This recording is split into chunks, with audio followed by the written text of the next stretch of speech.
आपको किसी बात पर शदीद गुस्सा आ जाता है और आपके हाथ में स्टील का एक गिलास है, आप उसको ज़ोर से दीवार के साथ मारते हैं।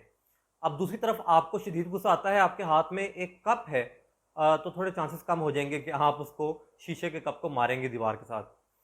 तीसरी सिचुएशन के अंदर आपके पास आईफोन है जिसकी कीमत 2.5 लाख से 3 लाख के करीब है। अब चांसेस मजीद कम हो जाएंगे कि आप उसको दीवार के साथ मारेंगे। सिचुएशन को थोड़ा चेंज करते हैं, आपको दोबारा से बहुत ज़्यादा गुस्सा आ रहा है, आपके सामने कोई हार्ड चीज़ पड़ी हुई है जिसके टूटने के चांसेस नहीं है, आप टांग मारेंगे ज़ोर से उसको। लेकिन अगर वहाँ पे आपको कोई ऐसी तेज़ धार चीज़ रख दी जाए कि जिसको टांग मारने से आपकी टांग ज़ख्मी हो जाएगी या आपके पाँव पर कट लग जाएगा, तो अब चांसेस कम हो जाएंगे कि आप अपने गुस्से का इजहार करें। अब एक दफ़ा और सिचुएशन को चेंज करते हैं। आपके कोई घर पे कोई मुलाजिम हैं जो कि चाय लाते हैं और गलती से चाय आपके कपड़ों पर गिर जाती है।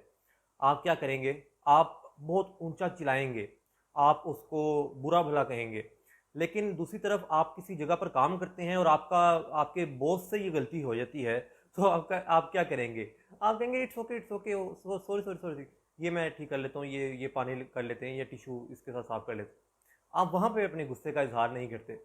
तो इन तमाम तर सिचुएशन से हमें ये पता लग रहा है कि जहाँ पर हमें आगे से रिटेलिएशन का सामना करना पड़ सकता है, जहाँ पे दूसरा शख्स या दूसरी चीज़ हमसे ज़्यादा पावरफुल होती है और जहाँ पे हमें ये लगता है कि हमें गुस्से का इजहार करने से नुकसान होगा, तो वहाँ पे हम गुस्से का इजहार नहीं करते। और जहाँ पे हमें लगता है कि दूसरा शख्स कमज़ोर है या फिर दूसरी चीज़ कमज़ोर है और उससे मुझे ज़्यादा नुकसान नहीं होगा, तो हम वहाँ पर अपने गुस्से का इजहार कर देते हैं। यानी गुस्सा हमारे कंट्रोल में है। हम हमेशा कोशिश करते रहते हैं कि अपने गुस्से को जस्टिफाई करें, जबकि हमें कोशिश ये करनी चाहिए कि अपने गुस्से को कंट्रोल करें।